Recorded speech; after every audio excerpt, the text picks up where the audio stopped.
All right. Well, hello, everyone, and thank you for joining today's webinar on mass spectral databases for untargeted exposomics.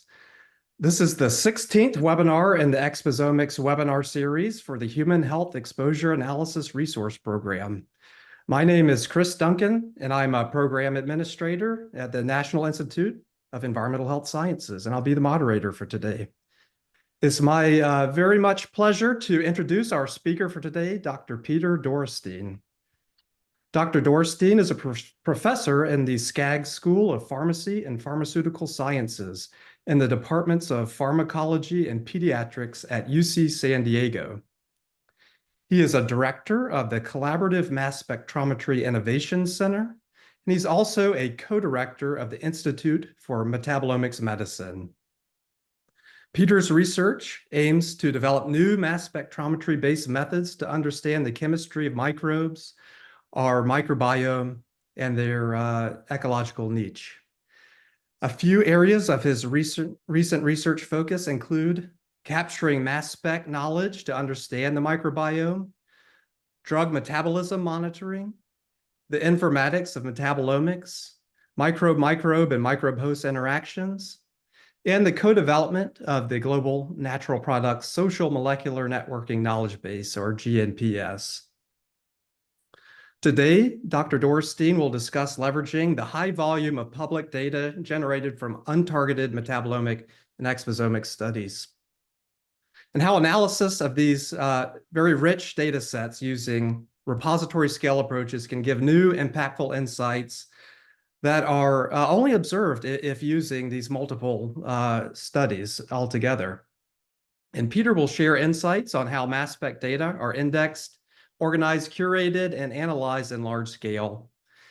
And he'll also highlight some of the newer resources available and how they can be used to inform clinical cohort studies and determine influences on human health. We very much welcome the audience's questions today. So if you do have a question, please feel free to use the question and answer function on Zoom, and we'll do our best to address all of these after Pieter's talk today. We also have the option to raise your hand, and we can unmute you after the talk as well, so feel free to do that at the conclusion of Pieter's talk. With that in mind, let's move along to the presentation. Welcome, Pieter. You have the floor. Thank you so much. Let me pull up my slides real quick, and then thanks, Chris, for the introduction. Also, thank you everyone for joining the seminar. You can see that my title has changed a little bit, but what I'm going to try to do is show you the thought process behind how we can leverage these amazing resources that have been curated over the last decade almost with these public data repositories that exist, and how that could potentially be used to understand exposures and exposure science. But before I go on, I have some disclosures. I'm a scientific co-founder for Arome, Aveda, and Omeda, and then a scientific advisor for Cybele, Serenus, and Biomonitoring. I think most of you that are here, otherwise you probably wouldn't be joining this particular seminar, is that the exposure and the exposome has a big impact on the trajectory of health. And this could be both short-term exposure, acute exposure, as well as long-term exposures. And both of these are relevant to be able to assess so you can understand how that may influence health. But the real bottleneck is, and the real question that comes with it is, how do we detect different exposures? And this represents a little bit of a challenge. This is a challenge for anybody who's working in my laboratory as well. So if you, for example, if you want to say, I want to look to see if there are any antidepressants in human breast milk, we would then collect untargeted metabolomics data, in our case, LC, MSMS, where we fragment all the ions. And then we try to match it against this library. And so we have a reference spectra. If that matches to the data, we then assign that to be caffeine. That's just an example. And so in breast milk, it's a reasonable number of annotations that we may get is about 500.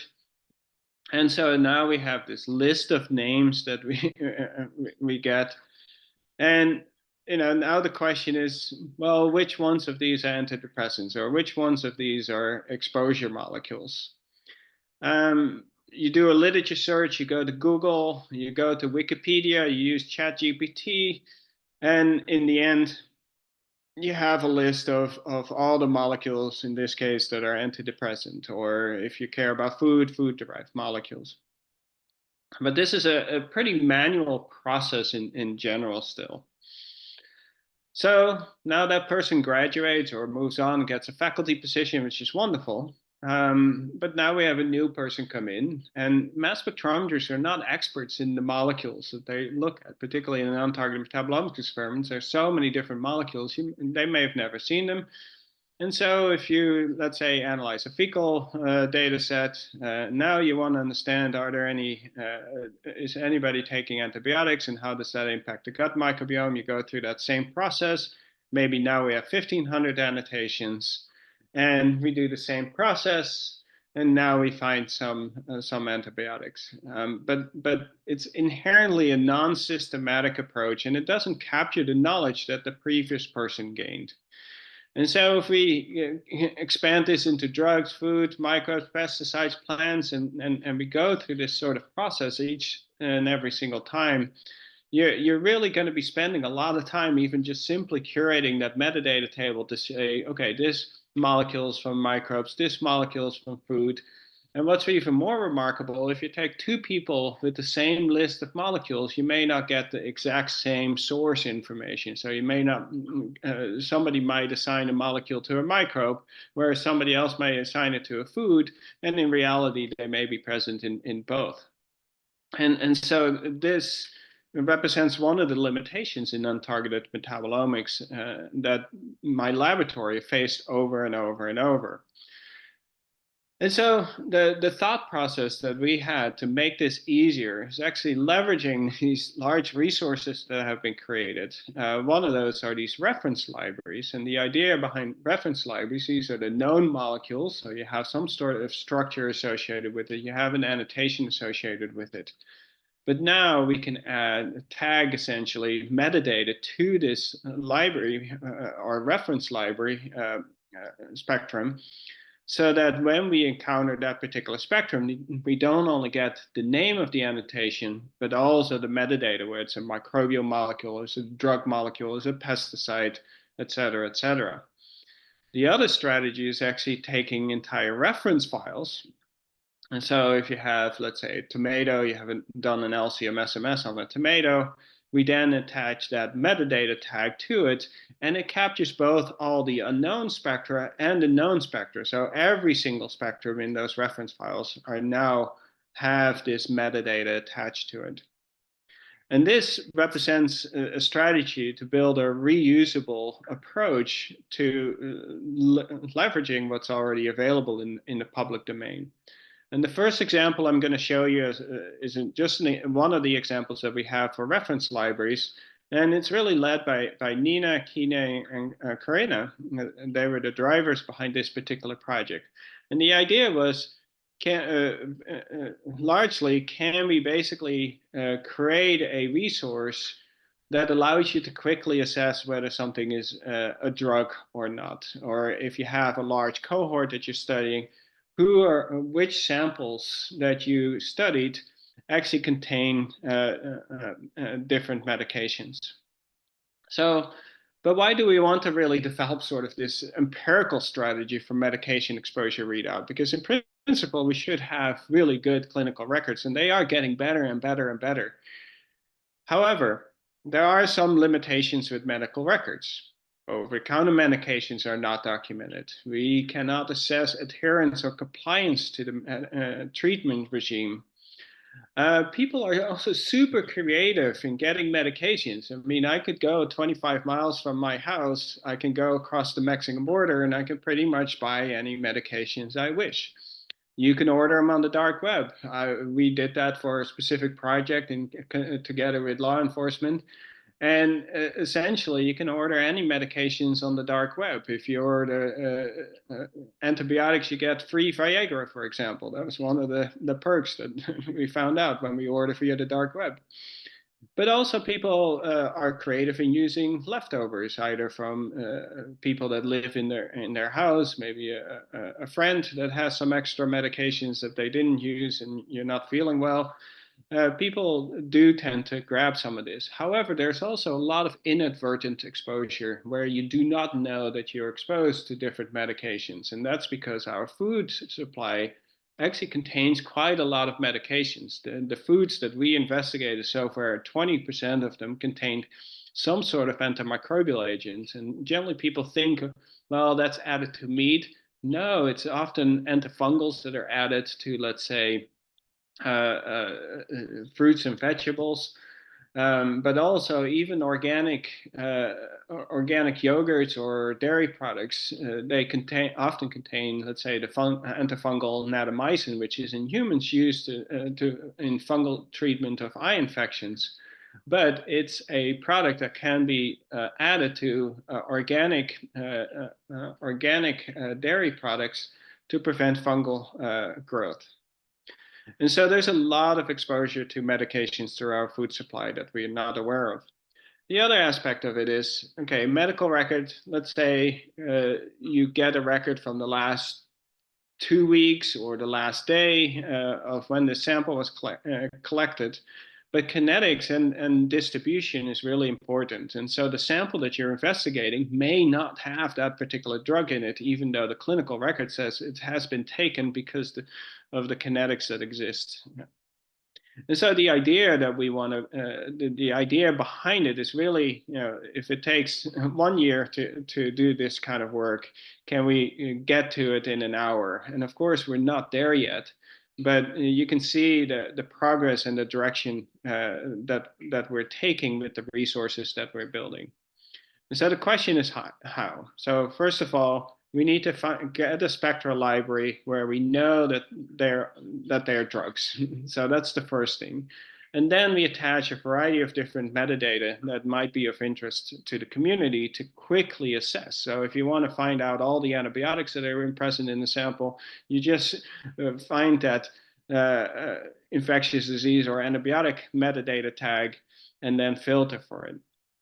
And so the reference library that we used are the open source reference library in the GMPS ecosystem that contains, at that time, about 600,000 MSMS spectra. It's now double.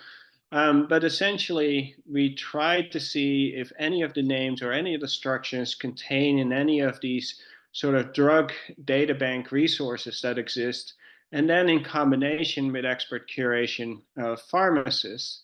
And in the end, the GMPS ecosystem of those 600,000 spectra, about 105,000 of these were MSMS spectra of drugs, representing about 5,000 different drugs. But now, if you really want to understand if somebody is exposed to a drug, you also have to know about the metabolism. So a lot of drugs are pretty rapidly metabolized, although there's individual variation in that. So some people may metabolize it very quickly, and other people may not metabolize it at all. But if the drug is metabolized in one person very quickly, you may never encounter the parent drug. And so, if you want to establish exposure, you need to be able to figure out the signatures for the metabolized versions of these drugs. And so the way we got to some of the metabolized reference spectra was essentially taking these 105,000 reference spectra, and basically we did analog searches, where we did analog searches against the entire public library. And the reason for this is, let's say you have this drug right here, it has a hydroxyl group and it gets methylated, or the other way around, demethylated. The signature itself should show up having a 14 Dalton difference. And so we can now basically say, okay, we're going to do an analog search with those 105,000 reference spectra against these public data sets that are present in the GMPS massive ecosystem. And nowadays, we can also do this against Metabolomics Workbench and Metabolites, the two other metabolomics repositories. But this library is created with just searching against the GMPS massive. And we do this with a mass spectrometry search tool, which we introduced in 2020. But essentially, we can do an analog search, as we show here. And the way to think about a mass is essentially very similar to the way BLAST works, where you can enter a protein sequence, DNA sequence, or RNA sequence. You can do BLAST with it, and you can find mutations, analogs of those sequences. So in mass, we can search with these MS2 spectra, and nowadays we can search across 4,300 public untargeted metabolomic data sets. But that essentially, when we did analog mass, that resulted in 1.5 million spectra that were similar to the drug spectra. And so then we filtered this based on common phase 1 and phase 2 metabolism. So the demethylation, for example, oxidation, dehydration, glucuronidation, etc. So we filtered for those, in at least the ones that we could explain. It's likely that many of the ones that are filtered out in this particular step are probably less studied modifications, so less studied metabolism. And that would be a research effort in the future to try to identify what those are. But for now, we kept phase 1 and phase 2 metabolism, resulting in about 250,000 reference spectra. But then we also filtered for ones that had library matches. So one of the things about drugs is that there are many drugs where basically they do medchem on and they find analogs of these drugs and they market the second generation of it. So lovastatin versus simvastatin is a one methyl group that is different. Here we have a match that we have one of those MSMS spectra. We then get a crinopril analog, and the mass difference between crinopril and this analog that we see from these spectra matches up to 2 carbons and 2 protons. So this, but then when we search the public library against the GMPS libraries, we find that it also matches to ramipril. And so this is where that C2H2 difference comes from. And so if we have a match to a known molecule, we then remove this analog match from this library as well. So that resulted in a total of 75,000 reference spectra that are really likely going to be metabolized versions of these drugs. And so in combination with the reference library itself, we have almost 200,000 reference spectra in this particular resource. And we have now linked this all to the drug metadata in terms of disease area, mode of action, drug names, and much of this was curated with these particular resources, but we created an ontology that could be readily interpreted. Now, then Kina, who's an excellent pharmacist, got together with a team of other pharmacists, and she further manually curated. And one of the challenges that we had is when we started to use this resource and test it against real data sets, we started to see hundreds of thousands of matches to taurocholic acid, for example. And that makes sense because this is an endogenous molecule. Or we started to get matches to lactinosol, or quite frequently. Again, because there are analogs that look very similar to that. And so we decided to add another layer of ontology to it, and that is based on the exposure source, because the endogenous metabolites you're going to, or drugs you're going to see quite often, and you wouldn't be able to differentiate those from being given as a pill or as an injectable versus what's endogenously produced. Whereas these sources that are of medical origin are actually, they're synthetically made in a laboratory. There are no matches to endogenous molecules. Those are much easier to interpret.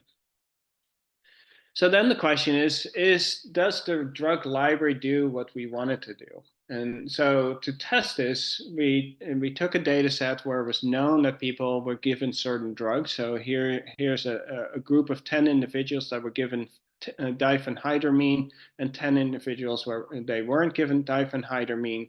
And then here was 13 people that were given caffeine, midazolam, and omeprazole. And what you will see is that in 10 out of the 10 people that were given diphenhydramine, we did detect diphenhydramine. And that's both in the plasma as well as the skin samples. However, there's a time dependency to this, and this is also shows why it's so important to complement clinical records, drug medication readout from clinical records, is because there's a really important time component to it. If you say, okay, we take people based on their clinical records at 24 hours, the drug may not be present in the sample that you're studying. So it's really important to get information on the sample that you're studying, because that will influence the rest of the metabolome and the rest of the biology that you're going to be looking at.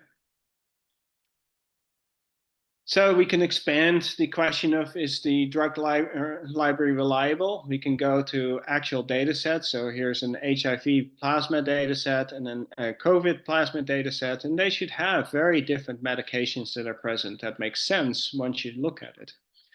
And so here, if we look at the HIV cohort, we see many of the HIV drugs that are not observed in the COVID patients. And then in the severe COVID patients, we tend to see antibiotics, flu drugs, and anti-inflammatories such as corticosteroids, etc. So we then decided to push this and think about it. Okay, what's the drug exposure in the general population? And we used this particular public data set from the American Gut Project. It's about 2,400 fecal samples. It's a citizen science project where you can basically pay money and you get your samples sequenced. And we also started to collect metabolomics data on this. And these are the different countries that I'm going to talk about in this particular project, but you see samples from the US, Australia, and the UK. And so if you now take this library and match it against the data that was collected for this particular project, this was all LCMS based, what you can see is that in 26% of the samples, we see matches to this drug library. And you can see in some cases, even up to 5 different drugs are present in a single individual. Totally, 30% of the individuals we found drugs in the USA, 16% in the UK, and 22% in the Australian samples. And because there's a lot of metadata associated with this American Gut, we can compare it to, let's say, self-reported age, as well as whether they're male or female. And you can see that erectile dysfunction drugs are only observed in males from the age to 30 to about 75. So that was quite satisfying to see. But also antihypertensive, antihyperlipidemics, you start to see those emerge around the age of 45 all the way up till very old age. And then all analgesics, antihistamines, antidepressants, antibiotics, they're more widely used throughout the entire lifespan. And so, you know, the NIH Institute that supported the creation of this library was NIA, and this was a part of a supplement of a U19 called the Alzheimer's Gut Microbiome Project. And so here we're trying to connect metabolomics features as well as exposure features to the responses that we're seeing. And in this case, we're looking at bile acids. So many of the bile acids, actually the majority of the bile acids that are detected, originate from the microbiome. So it's a good reporter of how the microbiome might be changing in relationship to the different drugs. And so if we look at just antibiotics that were found in this cohort of 635 individuals, we found 35 matches to antibiotics. And now taking this subset, we can really see how the bile acids metabolome is changing. And that basically, when there are no antibiotics present, the diversity of bile acids is much higher. Essentially, no new bile acids are observed when the patients are not treated with antibiotics. And we can do the same thing for proton pump inhibitors. If you want to go individual drugs, such as metformin, you can do that as well, or statins. And you can see that these all seem to influence the biome, so to speak. But then the drugs that are often seen in Alzheimer's patients, such as antidepressant, antihistamines, they had less of an effect, except in a few rare cases, on the differences and changes that we see in bile acids. So in this case, we see a tryptophan conjugates, which seems to be higher in the patients that have antihistamines, for example. So we're expanding this. So right now, I've only spoken about the drug library that we're curating, where we're adding these metadata tags. But the NIDDK supported us to create this for microbial metabolites as well. And so this is a part of a U24 that was funded. And up at this point, it has 1,600 microbial metabolites curated. And if you're interested in it, you can go to the website here. But so far, the majority, when you do untargeted metabolomics, the majority of the data remains unannotated. And so the real question is, in part, is how can we also leverage unannotated data to inform us about different exposures? And so we're going to take two strategies with this, or the thought process at least that we have is that we're taking two different strategies. One of those is metadata-driven molecular networking, and the other one is the creation of domain-specific masks. And I will get into details and explain both of these. But basically, metadata-driven molecular networking, I will just highlight what this is and how we do this, is basically, if you want to ask the question, if you have an untargeted metabolomics data set, is it possible to read dietary patterns from this?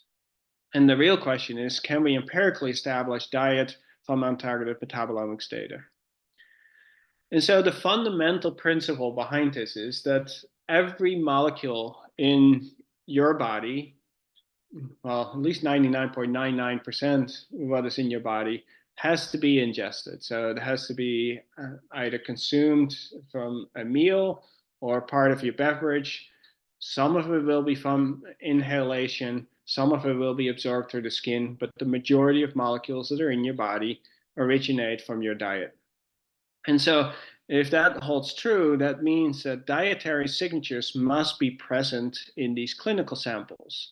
And so if that's true, then we should be able to get some sort of diet information from the molecules that are detected in these particular samples. But again, the majority of molecules remain unannotated, particularly food-derived molecules, microbial-derived molecules.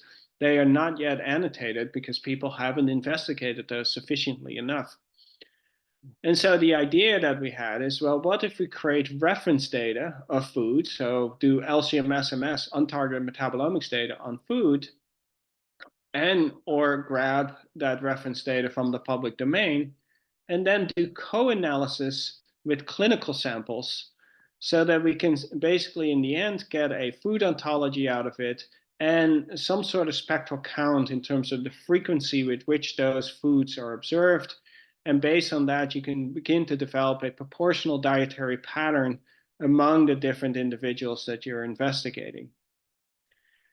The important part of this entire workflow is actually the food ontology, which is the largest curation project that has ever gone on in my laboratory. And that is because creating a food ontology is not that straightforward. And the idea was that we wanted to have a food ontology. So if we have an MSMS spectra, that we would be able to map it up which foods contain that particular MSMS spectra. But if I would have taken a strawberry, for example, I would have classified this as a berry, but a strawberry is actually a pseudocarb.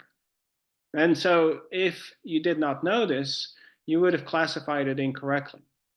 And so we've spent a lot of time, probably more than 2,000 person hours, on curating this particular ontology so it can be reused. And so now we apply this reference resource that we've created. We're going to be co-analyzing with clinical samples. And basically, there are some wonderful public clinical cohorts that are available. And the focus here is on IBD at this point. So when we do the co-analysis, we get this data table out of it. and then we can do PCA analysis on the resulting proportional dietary patterns that we were able to obtain. And when you do that, this is what you observe. So first of all, the circles represent individuals with Crohn's disease, whereas triangles are healthy controls and the squares are the ones that have ulcerative colitis. And then we color code this based on the ontology associated with fleshy fruit. So these are the spectral counts associated with fleshy fruit. So you can see the individuals on the left have more matches to fleshy fruit. The people on the left have more matches to vegetables. And then the people on the right have more matches to meat. And then the people on the top have more matches to fermented grapes. But once you have this data organized in this fashion, you can do regression analysis and you can see if any of these proportional dietary patterns match to some of the clinical information that you have available to you. And so when we do this, when we look at disease, and that means if it's ulcerative colitis, Crohn's disease, or non-IBD controls, you can see that dietary patterns, the proportional dietary patterns, or the spectral count based on spectral counts, are not statistically significantly changing between these different conditions, ulcerative colitis, Crohn's disease, and non-IBD controls. There's no apparent dietary patterns that exist within age or sex. However, if we look at microbial diversity based on sequencing the microbiome, now there's a higher diversity the more matches we have to fruits and vegetables. And that's something that has been documented in the literature, but it's really nice to be able to see this being pulled out of this particular data set. But now if we look at disease activity, and this is based on endoscopic scoring, the worse the disease was, the more matches we had to meat products. And then the other interesting observation was the more matches we had to fermented grapes, the less severe the disease, or the fewer flare-ups that existed based on the endoscopic scores. And so you can eventually start to think about maybe starting a clinical trial. It would be a popular clinical trial where you add one of the components in this diet study, a wine component, to see if that can reduce these flare-ups. But the validation cohort, a small clinical trial that we're doing, is now being supported by the Crohn's and Colitis Foundation, the Helmsley Foundation, to see if we can validate this sort of metadata-driven metabolomics approach to see if we can guide this into a precision medicine strategy. And so that leads us to the second strategy that uses reference files to begin trying to assess what are exposure molecules, or what are the source of the different molecules, and those are creation of domain-specific masks.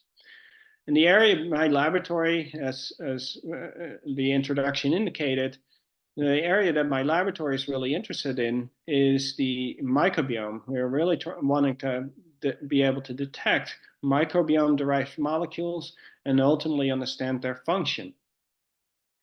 And so if you were to collect an untargeted metabolomics data set on a fecal sample, you get this big black sphere of data. If you were to provide annotations in 2016, the average annotation rate would have been 1.8%. Now this has grown to about 14 to 18%. But if you now go and do the Google searches, the literature searches on all the annotated metabolites, you'll find that we could annotate maybe at best 1%, if you're really lucky, 3% of the data to be assigned to be microbial. So it's a really small portion of the molecules that are annotatable can be assigned to be of microbial origin. And this is very different that if you were to take a metagenomic or collect metagenomic sequencing on a fecal sample, or metatranscriptomic or do metatranscriptomic sequencing on a fecal sample, you can assign the majority of sequencing to belong to the microbiome and only a small portion to the human genome. So there's a disconnect between the number of molecules we can assign to be microbial versus the number of genes that we can assign to be of microbial origin. And so the idea that we're trying to work on is essentially, can we make it more efficient to figure out, even if the molecule is not annotated, to assess whether it's from food sources, other exposure sources, drug sources, but also of microbial origin.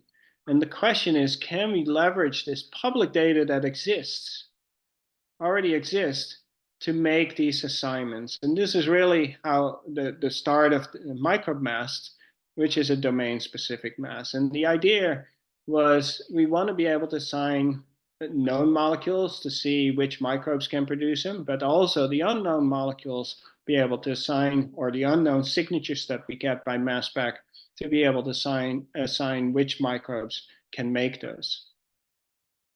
And so we recently published this, so it was pretty exciting. But the way we built MicrobeMass was essentially take public data that's in GMPS, curate the taxonomy, but we did not understand most of those data sets. So I put out some feelers in social media to see if you have data of microbes that have been grown in culture in the public domain, please reach out to us, because then we can taxonomically curate this so that we can make a good search engine.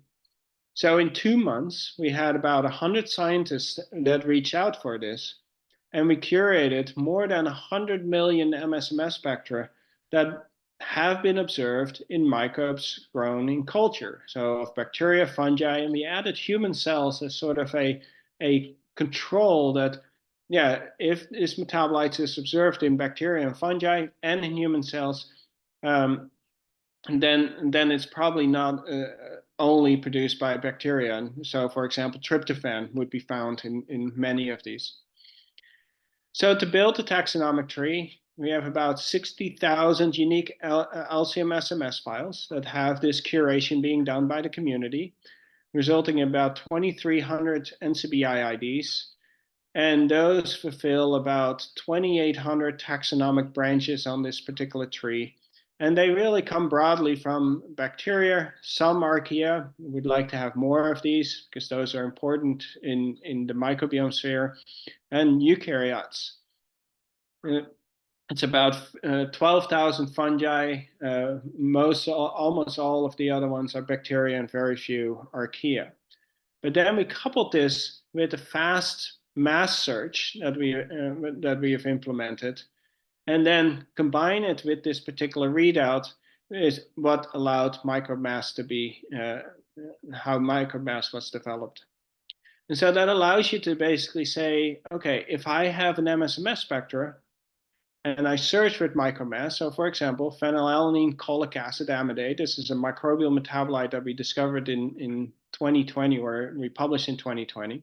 When you search with this particular MSMS, now you get this taxonomic tree out of it of where it's been detected. So in bifidobacteria and Enterococcus and some other organisms.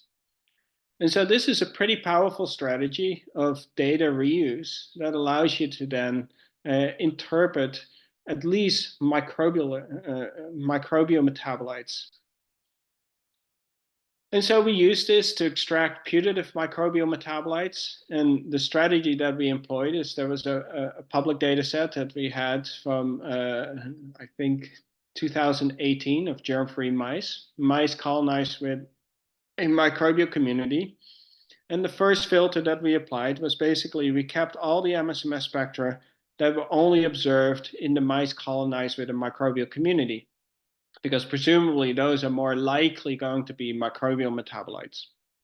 And so we started with 1.9 million MSMS spectra, but 30,000 of those are unique. So there's a lot of duplication in these public data sets.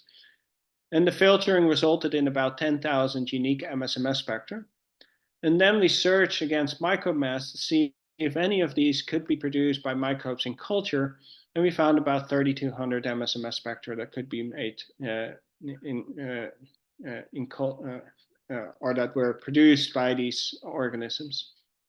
And then we removed any MSMS spectra that were also found in the human cell lines. And then we had a validation against a mouse study where they had treated mice with a normal microbial community with 5 different antibiotics to essentially eliminate the microbiome. And so once we filtered this, we were left with about 512 MSMS spectra. And here are sort of the taxonomic classifications of where these 512 spectra are observed. And so we took those 512 spectra and wanted to ask the question, well, do we see those spectra in humans at all? And so here we used masks, and we found that 455 of these were found in humans. And here we just have a map of health conditions versus organ distribution or biofluids that's available for each of the data sets, the human data sets that it would match to. And then here's just a summary of where we find these particular metabolites. So the majority of them will be found in stool, but even some of these microbial metabolites are found in the brain. They're found in saliva. They're found in breast milk. And so you can clearly start to see some evidence that a lot of these microbial metabolites end up in very distant organs. And we can repeat the same thing with cohorts of data sets that exist. So in this case, it's a sepsis study in small infants.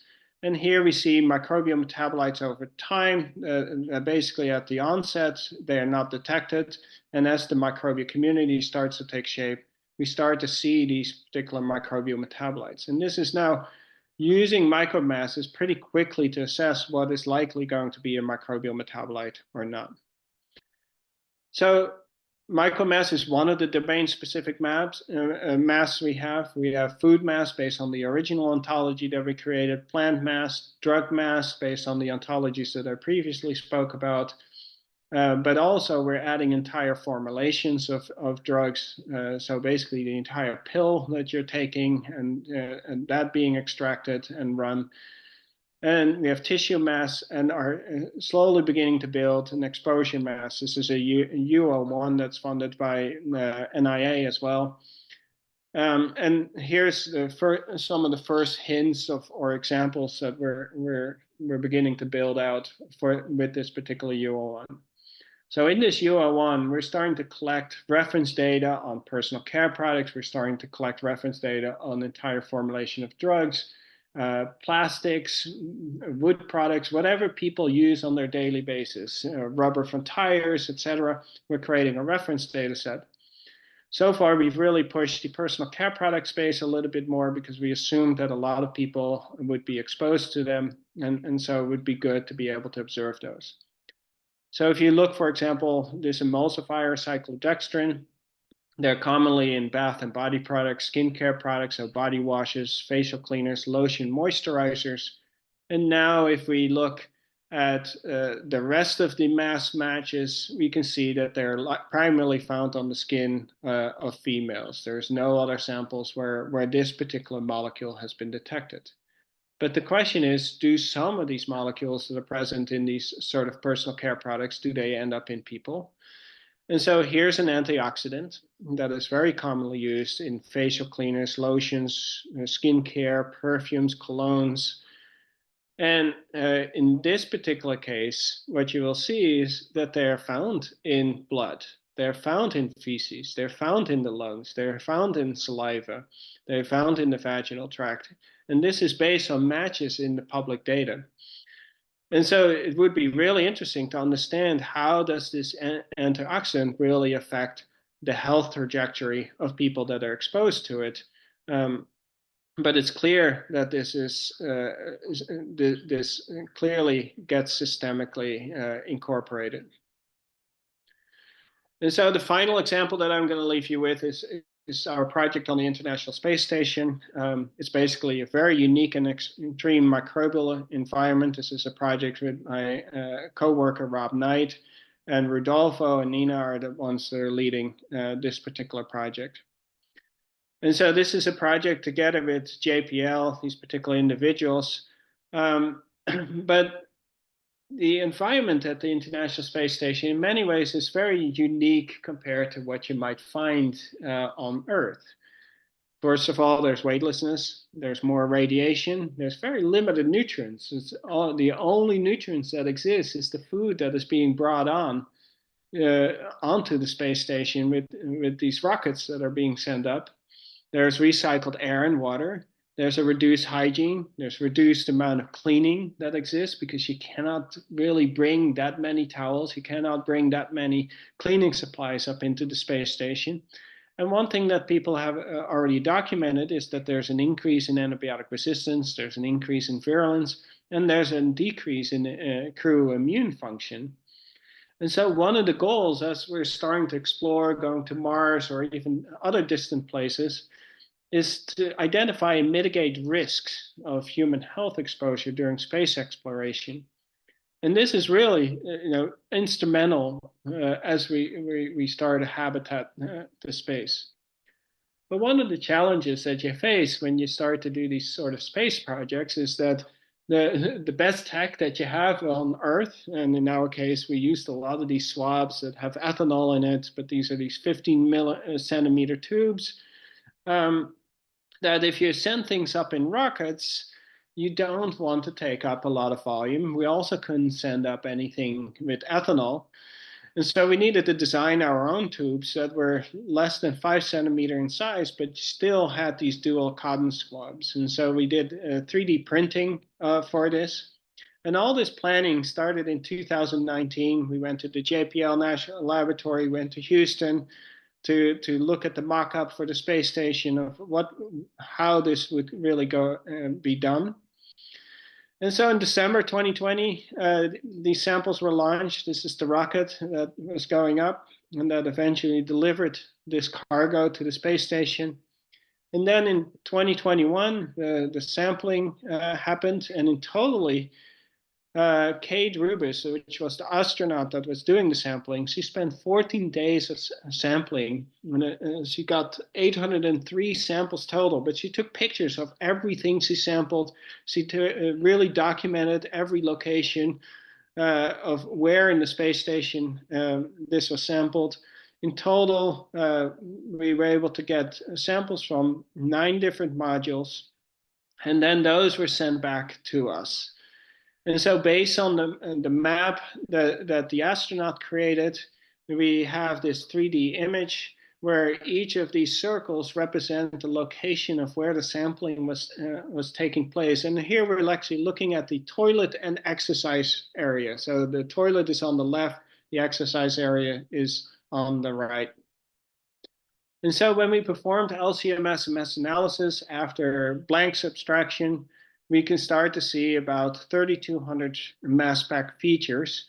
And you can start to see that some of these are very uniquely observed in just one module, and then others tend to be distributed pretty widely among all the different modules in the space station.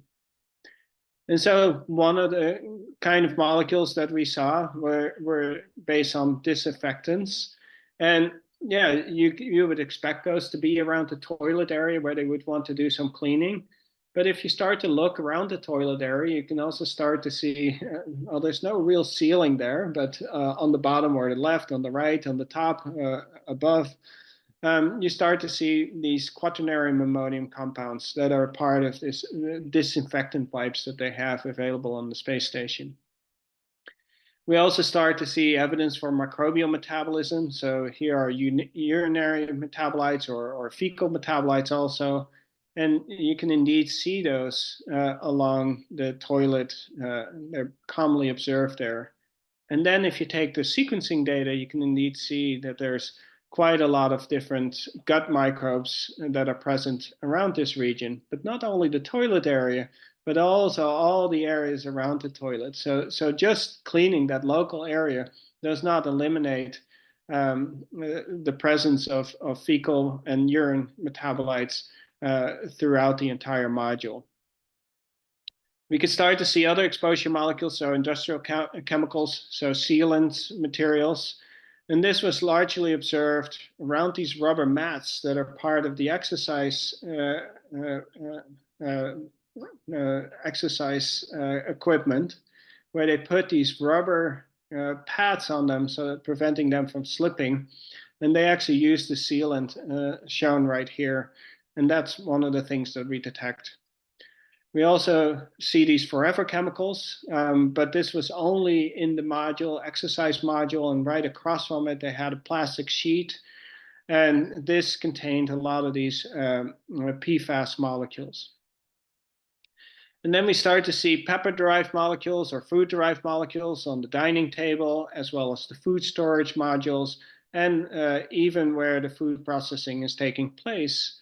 But in the same region, we also found fungal-derived metabolites. So clearly that some of the food particles that have remained in this module eventually will be inhabited by fungi that will start to metabolize those as well. However, what I've described so far has only been based on the annotated molecules. It's about 3%, 97% remains unannotated. And so how can we better interpret this? Well, I just described to you that we have these tools now, such as micromass, food mass. And when we apply this, we can assign 14% of these molecules that are detected to be of microbial origin. Only a relatively small portion, maybe 2% or so, could be assigned to food. But that's because the reference data that we have only contains food that we consume on Earth, and it's only about 3,600 different foods, and there's literally hundreds of thousands of different foods. And so ideally what we would have is reference data from the food that astronauts consume. And my suspicion is that a larger percentage of these molecules will be assigned to be of food origin.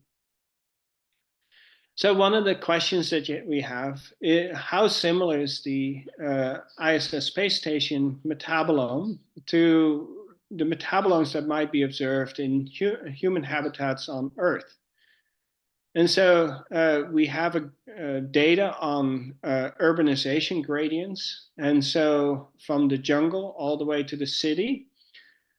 And we basically, now it's possible to do co-analysis and ask the question is, okay, what molecules or what signatures are missing in the space station that might not be present, that might be present on Earth, or what molecules do they have in common? And so we start to look at the rural metabolites, and what we found was that there's a lot of flavonoids, lactones, a lot of plant-derived molecules are missing in the ISS space station, whereas those are readily observed in the rural area. And then there's some molecules that might be coming from food, such as hydroxy fatty acids and terpenoids, that are observed in the space station as well as in rural towns. And then a lot of molecules are observed only in cities and ISS space station. And this is largely these molecules that are part of our cleaning habits, such as the quaternary ammonium salts, cocoa beta-betaines that are part of soaps and shampoos, etc. So what we're learning basically is that the ISS space station is most similar probably to urban homes, but that there's also a lot of missing molecules. And the question is, do those missing molecules influence health? And this is something that NASA will have to sort out. And if they do contribute to human health, how do they can then introduce those during long space travel? So in summary, I've shown you sort of the thought process and the resources that we're starting to build of reference libraries that can be used to understand exposure, use in untargeted metabolomics data. And we have both reference libraries where metadata is attached, as well as entire reference files where the metadata is attached. And so what we can now do is not only provide structural annotations of the metabolome when you do untargeted metabolomics, but also provide source information. And with that, I want to thank you for your attention. This is the team that really does all the work. I've highlighted many of them throughout the entire talk. But this work is not done in isolation. Most of these people still collaborate even when they've moved on to their own faculty position. I think Justin van der Hoofd is listening in. He's one of them. But there's also about 1,500 co-authors and collaborators in the last few years that have really enabled this science that I just presented. And then finally, I will take any questions you might have. Thank you so much, Peter. What a fascinating talk. Yeah, yes, as Peter mentioned, with the remainder of our time, we got a few minutes to take any questions. So as a reminder, please feel free to add your questions to the Q&A box, or if you prefer, feel free to raise your hand and we can unmute you. We do have one question, Peter, in the Q&A box right now, and it's from Chase Clark. Thanks for the great talk. With the food omics, have you used spectral similarity to look at healthy versus disease group differences in the products of microbial fermentation or metabolism of the ingested food compounds? So I think this is a great question. So we took initially, so when you do co-analysis of the food and the clinical samples, so we took a brute force approach, and we initially primarily focused on what was only identical. However, Chase is right in the fact that a lot of these metabolites undergo metabolism. And so one of the things that we have done, but we haven't done this routinely, is in the molecular networking, you can look for analogs of these metabolites and also assign those to belong to those particular food categories.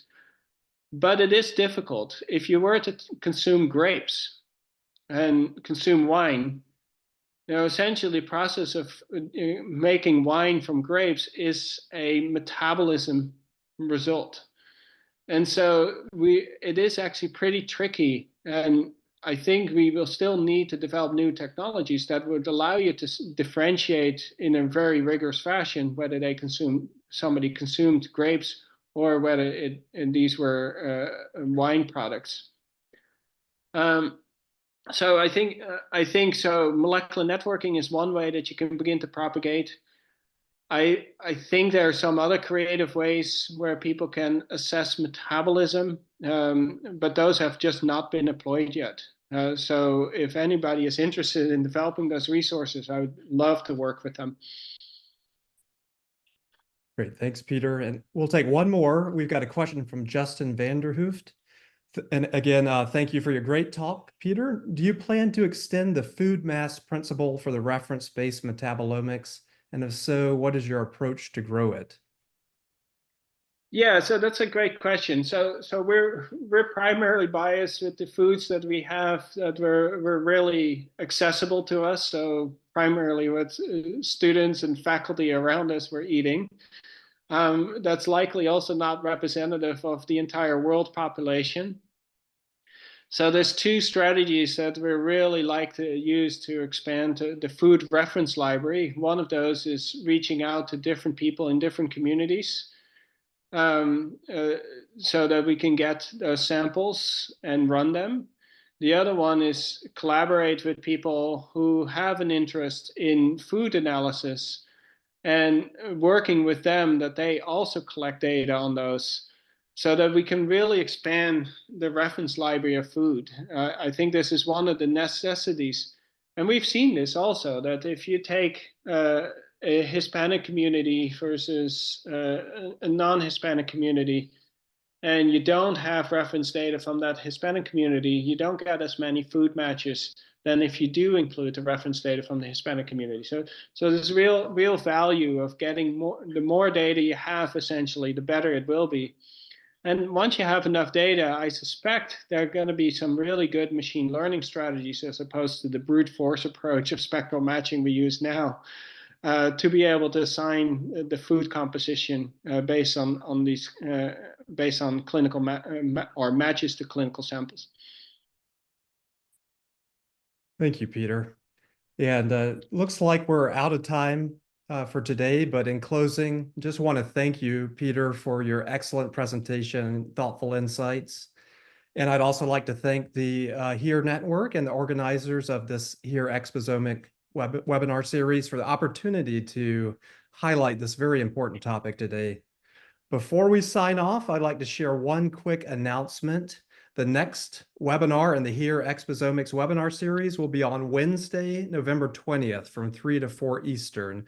So please feel free to join that and certainly encouraged to join that. The speaker will be Dr. Itai Klug, and he'll be discussing how we can leverage resources in the satellite and geospatial fields to generate external exposome data sets to address the effects of climate change on human health. For more information on this series, including recordings of today and past webinars, please visit hereprogram.org. And with that, I'd like to say thank you again to Dr. Dorrestein, and thank you to everyone in the audience for joining us today. And we'll see you in November.